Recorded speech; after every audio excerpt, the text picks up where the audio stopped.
네, 반갑습니다, 여러분. 오늘 여러분들과 함께는 호르몬, 아주 많은 여러 가지의 호르몬들을 이야기를 하고 걔네들이 어떤 기능을 하는지에 대해서 알아보는 시간을 갖도록 하겠습니다.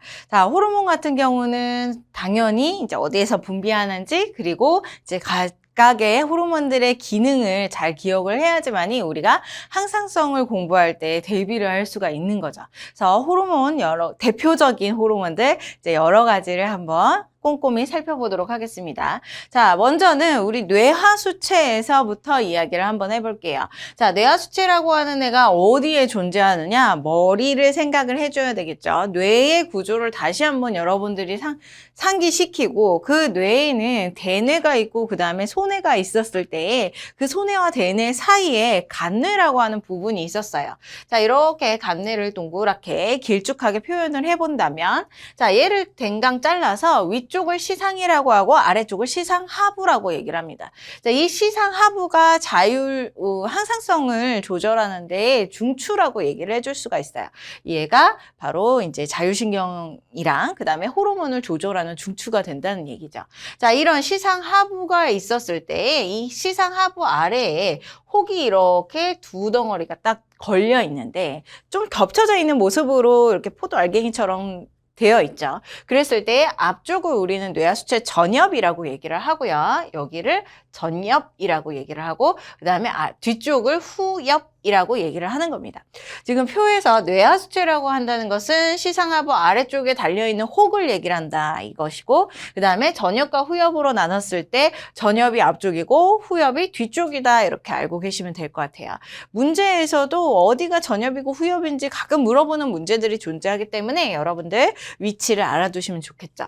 자, 그럼 먼저 전엽부터 시작을 해보도록 하겠습니다. 자, 전엽 같은 경우는 여러분들이 호르몬 이름을 쫙 읽어봤을 때 무슨 자극 호르몬들 이런 애들이 많아요. 뭐 황체를 자극해서 형성하는 호르몬, 그 다음에 분비 자극 호르몬, 이렇게 누군가를 자극하는 이제 서브 역할을 해주는 이제 서브라기보다는 명령을 먼저 내주는 역할을 하는 호르몬들이 바로 전엽에서 나오는 거죠. 그 중에서 자극이 아닌 단독으로 작용하는 애가 생장 호르몬 얘 하나예요.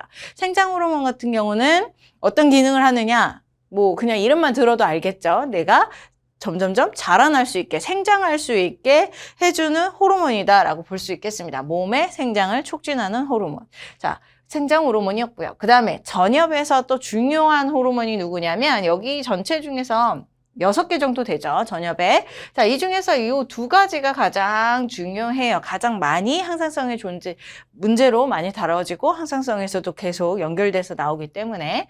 자, 갑상샘 자극 호르몬이라고 하는 애가 있어요. 얘 같은 경우는 이름 그대로 갑상샘이라고 하는 내분비샘이 있는데 목에 있죠, 목에. 자, 이 목에 나비 모양으로 존재하는 갑상샘이 존재하는데 여기를 자극을 하는 호르몬이다라고 볼 수 있죠. 이 갑상샘도 내분비샘이기 때문에 여기에서도 호르몬이 나올 거예요. 당연히 이 아래쪽에서 더 공부를 할 건데. 자, 이 갑상샘을 자극하는 호르몬이 어디서 나오느냐? 전엽에서, 뇌하수체 전엽에서 나온다. 그리고 얘 같은 경우는 여러분들이 약자를 알고 있어야 돼요. 이름 중에서 약자 TSH라고 부릅니다. 그래서 이제 문제에서 TSH가 어쩌고 저쩌고 당연히 괄호를 치고 갑상샘 자극 호르몬 이렇게 알려주긴 하겠지만 여러분들 TSH라고 한다면 아, 갑상샘 자극 호르몬이구나, 다른 이름이구나, 이것을 캐치를 해줘야 돼요. 무조건. 자, 갑상샘을 자극하는 호르몬이었어요. 그래서 이제 갑상샘에서 나오는 호르몬인 티록신을 분비하는데 촉진시켜주는 호르몬이죠. 자, 부신 겉질 자극 호르몬이 있어요. 부신 겉질 자극 호르몬은 뭐냐면 신장이 있죠. 콩팥. 자, 콩팥이라고 하는 애가 있는데 뭐 이렇게 그려보겠습니다. 자, 이렇게 생겼어요. 이 등 쪽으로 주먹만하게 두 개의 콩 모양 팥 색깔의 콩팥이 존재하죠. 그 중에서 하나를 그렸습니다. 자, 여기 중에서 이 콩팥이 이렇게 위쪽으로 모자를 쓰고 있어요. 이 모자가 바로 부신이라고 하는 거예요. 부신. 자, 이 부신 중에서 겉질이 어디냐면 이 바깥쪽이요. 그러면 겉질의 반대라기보다는 이 안쪽은 속질이라고 부른다는 거 감이 오죠. 자, 부신 겉질을 자극하는 호르몬이에요. 부신의 겉질을 자극하는 호르몬, 얘도 이름을 좀 기억해 주셨으면 좋을 것 같아요. ACTH라고 합니다. ACTH 같은 경우는 TSH보다는 조금 중요도가 떨어져요. 하지만 이제 이 정도까지는 우리가 생명과학을 전공이라기보다는 공부를 했으니까 이 정도는 기억을 하고 있는 게 이제 상도이다라고 알고 계시면 될 것 같아요. 자, 부신 겉질 자극 호르몬이요. 부신의 겉질을 자극을 하는 호르몬인데 이 겉질에서 무엇이 나오느냐? 얘도 마찬가지로 내분비샘이라서 자, 코르티코이드라고 하는 두 가지 호르몬이 나와요. 당질 코르티코이드, 그다음에 무기질 코르티코이드 이렇게 두 가지가 나오는데 이 두 가지를 분비시켜주는 호르몬이 바로 이제 부신 겉질 자극 호르몬 ACTH라고 하는 애죠. 자극하는 호르몬들은 무조건 전엽에서 나온다고요. 자, 여포 자극 호르몬, 황태 형성 호르몬 얘네들은 이제 생식선에 작용을 하는 겁니다. 그래서 여포를 자극한다. 여포가 뭐냐면 난자가 있을 때 어린 난자가 있을 때 그 난자를 감싸고 있는 주머니를 여포라고 얘기를 해요. 그 여포를 자극하는 호르몬이다. 여포와 그다음 이 여포가 이제 어린 난자라고 얘기를 했죠. 얘가 계속 자극을 하게 되면 무슨 일이 일어나냐면 안쪽에 있던 어린 난자가 조금 더 성숙을 하게 되고 이제 배란을 할 수 있도록 이제 성숙을 하게 되고 그다음 그 주변에 있던 여포라고 하는 껍질도 마찬가지로 점점 자라게 해주는 역할을 하는 게 여포 자극 호르몬이야. 그래서 여포와 난자의 성숙 촉진을 한다라고 볼 수가 있습니다. 자, 그다음 생식선에 작용하는 애가 황체 형성 호르몬 얘도 존재하죠. 그래서 얘 같은 경우는 황체를 만들어주는 애예요. 황체가 뭐냐면 난자가 있었고 여포가 있었는데 이 난자가 배란이 돼요. 그러면 이제 이 남겨져 있던 여포는 이제 노란색 껍질로 변하게 되는데 그 노란색 껍질이 황체라는 얘기죠. 결과적으로 황체를 형성한다는 얘기는 배란을 시켜준다라는 얘기입니다. 그래서 배란이 황체를 형성하는데 촉진하는데 역할을 해주는 호르몬이다라고 볼 수 있어요. 자, 그 다음 젖분비자극 호르몬은 당연히 자극하죠. 무엇을? 젖이 분비될 수 있도록. 아이를 낳고 엄마가 이제 젖이 분비되어서 아이에게 식량을 줄 수 있도록. 식량, 모유 이런 걸 줄 수 있도록 해주는 게 바로 이제 젖분비 자극 호르몬이다라고 볼 수 있습니다. 옛날에 선생님 시절 같은 경우, 제가 공부했던 시절 같은 경우는 이제 생식 파트를 공부를 했기 때문에 얘네들 호르몬까지도 다 알고 있어야 되지만 이제 요즘에서는 이런 것들의 난이도가 좀 떨어진 부분이 있어요. 그래서 이제 알고 가시고 이제 호르몬의 종류를 물어보는 가장 쉬운 문제일 때만 얘네들을 언급할 뿐이지 이제 나중에 호르몬이라던가 신경이라던가 아니면 항상성이랑 같이 통합적으로 공부하는 문제에서는 자, 이런 세 가지 호르몬들은 조금 빈도가 떨어지게 출제가 된다라는 거 알고 계시면 좋을 것 같아요. 자, 그다음 후엽입니다. 뇌하수체가 앞쪽이 전엽이었고 뒤쪽이 후엽이죠. 자, 이 후엽에서는 굉장히 중요한 호르몬 하나가 나와요. 걔가 바로 항이뇨 호르몬. 지금 중요한 호르몬 두 가지를 얘기를 했어요. 갑상생 자극 호르몬, 그다음에 부신 겉질 자극 호르몬. 이 두 가지가 굉장히 중요했고요. 그다음 또 얘만큼 굉장히 중요한 애들이 누구냐면 항이뇨 호르몬이라고 해요. 얘도 다른 이름, 약자의 이름, 약식의 이름을 알고 계시면 좋은데 ADH라고 부릅니다. 그래서 ADH 그러면 항이뇨 호르몬이구나 이런 걸 알고 계시면 될 것 같고요. 이름에서도 한번 비교를 해볼게요. 항이래요. 싫대요. 뭘 못하게 한다는 얘기예요. 자, 이뇨. 오줌을 싸는 걸 못하게 한다는 얘기죠. 그래서 오줌량을 줄인다는 얘기, 바로 오줌량을 줄이는 호르몬이 항이뇨 호르몬. 그럼 오줌량을 줄이려면 어떻게 작용을 해야 되느냐? 콩팥에 작용을 해야 되겠죠. 여기 그림에 있는 콩 모양 팥 색깔의 이 콩팥. 자, 여기에 작용을 하게 됩니다. 그리고 오줌량을 줄이기 위해서는 그 오줌의 성분이, 가장 많은 성분이 물. 그 물을 내 몸으로 흡수하는 역할을 하는 거죠. 그래서 우리 콩팥에서 수분을 재흡수를 촉진한다라고 볼 수가 있어요. 자, 이 수분 재흡수 촉진은 항이뇨 호르몬이 분비되는 것은 오줌의 양을 무조건 줄이기 위해서 그게 목적이 아니라 내 몸의 삼투압 농도라고 볼 수 있죠. 그 농도라던가 아니면 혈액량 이런 것들이 부족할 때에 ADH가 분비가 되거나 조절이 되면서 내 몸의 항상성을 조절하기 위해서 분비되는 것이다 라고 알고 계시면 돼요. 자, 그 다음 옥시토신이라고 하는 애가 후엽에서 또 나오죠. 얘 같은 경우는 평상시에 나오는 게 아니라 출산할 때만 나와요. 출산할 때 자궁을 수축시켜주는 호르몬이 바로 옥시토신. 여자들한테 나오겠죠. 그리고 얘가 이제 수축을 시켜주게 되면 분만이 원활하게 될 수 있도록 해주는 게 바로 옥시토신이다. 얘 같은 경우도 당연히 생식 파트에 존재하니까 거의 최근 들어서 언급이 된 적 없는 호르몬이겠죠. 그래서 후엽에서는 우리 항이뇨 호르몬 정도를 기억하고 계시면 될 것 같고요. 자, 후엽에서 또 중요한 특징 하나가 뭐냐면 전엽 같은 경우는 뇌하수체 전엽에서 이 호르몬들이 모두 다 만들어집니다. 근데 후엽 같은 경우는 얘가 호르몬을 만들 수 있는 능력이 별로 없어요. 그래서 어디에서 만들어지느냐? 자, 여기 뇌하수체라고 하는 곳에서 생성이 돼요. 아니, 뇌하수체가 왜야? 뭐래? 생성이 어디에서 되냐면 자, 시상하부에서 돼요.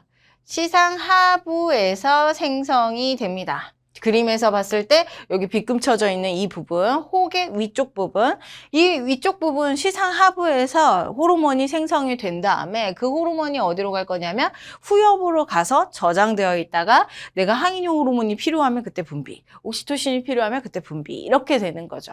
그래서 후엽에서는 만들 수 있는 능력이 없고 저장하거나 아니면 분비하는 역할을 하는 게 바로 후엽이다라고 알고 계시면 조금 더 심화적인 내용까지도 캐치할 수 있는 거예요. 자, 이렇게 해서 뇌하수체 전엽과 후엽을 알아봤고요. 위치 알고 계셔야 되고 중요한 호르몬 3가지를 얘기를 했습니다. 갑상샘, 부신거질, 그 다음에 항이뇨 호르몬, 이제 우리 약식으로 TSH, ACTH, ADH 이렇게 3가지를 꼭 기억을 하고 계셔야 돼요.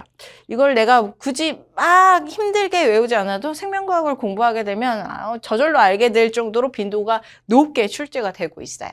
자, 그러면 그 다음 호르몬들, 나머지 호르몬들을 한번 알아보도록 할게요. 자, 이제 갑상샘으로 가게 됩니다. 머리에서 목으로 내려온 거예요. 목에는 나비 모양의 갑상샘들이 존재하고요. 그 다음에 이 갑상샘 사이사이에 부갑상샘이라고 하는 부분이 또 존재해요.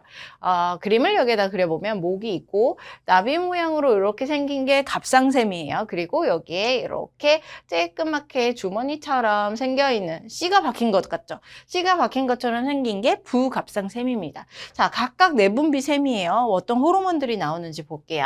갑상샘 중에서는 아주 중요한 애가 있어요. 티록신이라고 하는 애죠.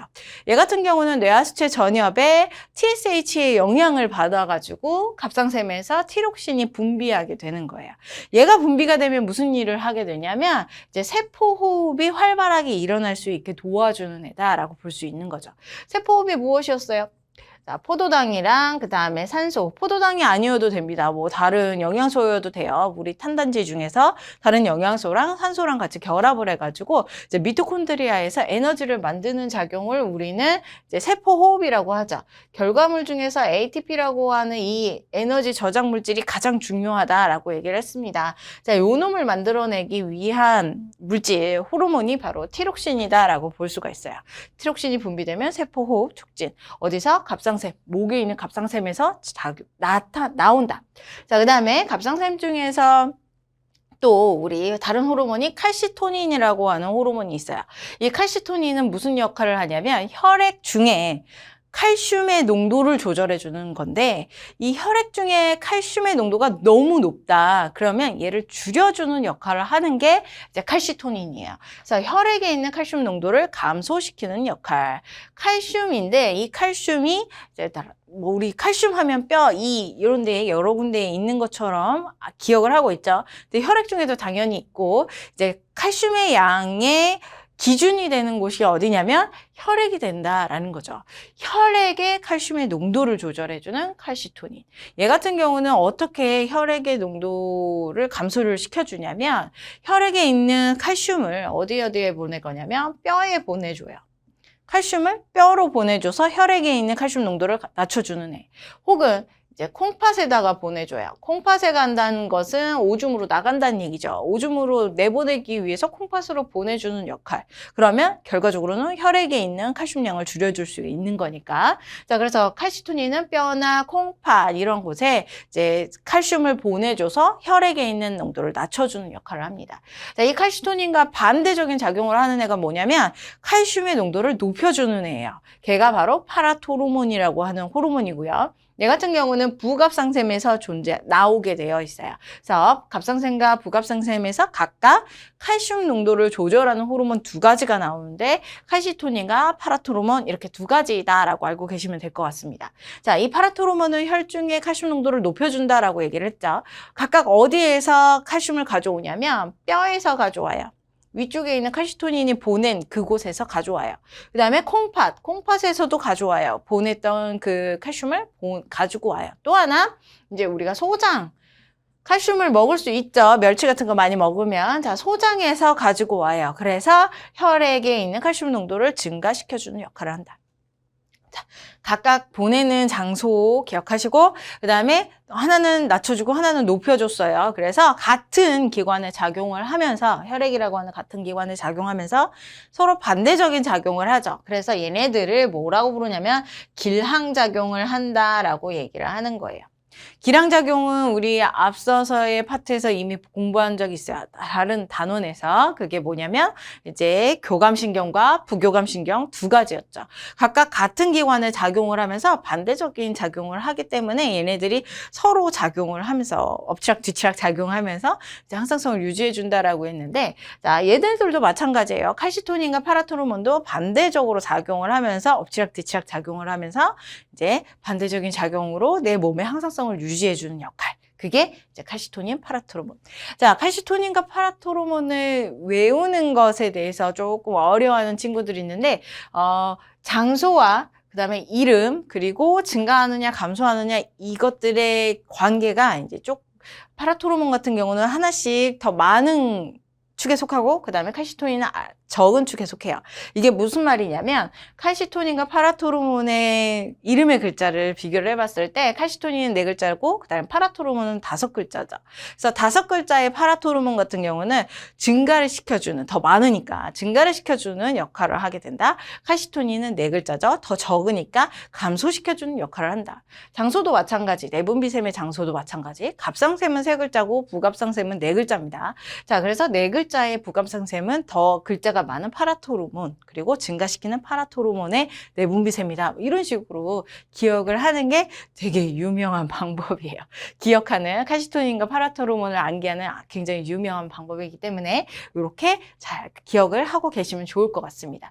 자, 그 다음 갑상샘을 지나서 어디로 갈 거냐면 부신으로 갈 겁니다. 자, 부신 같은 경우는 콩팥의 위쪽에 있는 모자라고 얘기를 했죠. 그 모자의 겉질, 껍데기 부분, 그 다음에 속질, 안쪽에 알맹이 부분, 이렇게 두 가지로 나누게 돼요. 자, 겉질 같은 경우는 ACTH, 우리 부신 겉질 자극 호르몬의 영향을 받아서 얘가 겉질에서 코르티코이드라고 하는 호르몬들이 나온다라고 얘기를 했죠. 그래서 위쪽에 당질 코르티코이드, 그 다음에 아래쪽에 무기질 코르티코이드, 이 두 가지가 나오게 돼요. 자, 무기질 코르티코이드 같은 경우는 알도스테론이라고 하는 이름으로 더 유명하게 불리고 있기 때문에 잘 기억을 하시면 좋을 것 같아요. 자, 당질 코르티코이드는 무슨 역할을 하게 되냐면 혈당을 높여주는 역할을 합니다. 내 몸 안에 있는 혈액의 이제 포도당량을 높여주는 역할. 그런데 이 포도당이 여러 개가 뭉친 다당류인 글리코젠을 분해를 시키는 게 아니라 얘 같은 경우는 이제 단백질이라던가 지방과 같이 내 몸에 쌓여 있던 내 기관을 형성하고 있던 이런 중요한 영양소들을 분해해서 포도당으로 만들어주는 역할. 결과적으로 혈당을 증가시켜주는 거죠. 자, 혈당을 증가시켜주는 역할을 하는 게 당질 코르티코이드다라고 볼 수가 있어요. 자, 알도스테론은 어디에 가서 작용을 할 거냐면 얘 같은 경우는 콩팥에 가서 작용을 할 거예요. 자, 콩팥에 가서 작용을 하는데 누구를 재흡수를 할 거냐면 나트륨 이온이요. Na+, 나트륨 이온이 있을 것이고 내 몸에 삼투압이 좀 낮다. 삼투압이라고 하면 여러분들 농도라고 생각하는 게 가장 쉬워요. 자, 내 몸 안에 농도가 낮아요. 그러면 좀 짜게 만들어줘야 되겠죠. 그럴 때 알도스테론이 분비가 돼서 콩팥에 가서 나트륨을 오줌이 되려고, 오줌으로 나가려고 했던 나트륨들을 내 몸에 다시 재흡수를 시키는 거죠. 그러면 내 몸이 다시 짜지게 되는, 삼투압이 증가하게 되는 이런 현상이 나타나게 됩니다. 자, 당질 코르티코이드, 알도스테론 두 가지 겉질에서 나왔고요. 그 다음에 속질에서는 누가 나오게 되냐면 에피네프린. 에피네프린은 우리 많이 들어본 호르몬이죠. 혹은 신경전달 물질이죠. 누구였냐면 뉴런의 신경 말단.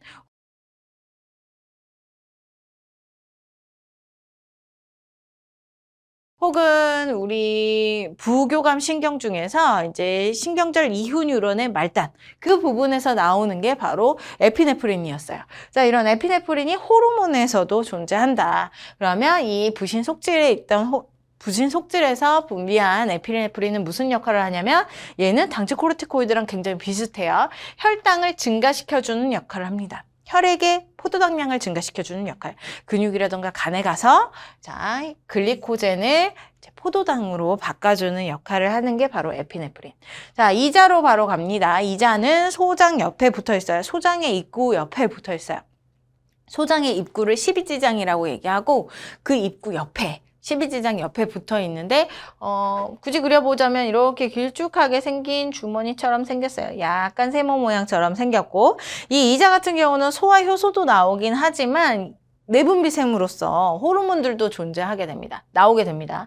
그래서 얘 내분비샘 세포 중에서 이제 알파세포와 베타세포 두 가지가 존재하는데 알파세포에서는 글루카곤이라고 하는 호르몬이 나오고 그다음에 베타세포는 인슐린이라고 하는 호르몬이 나와요.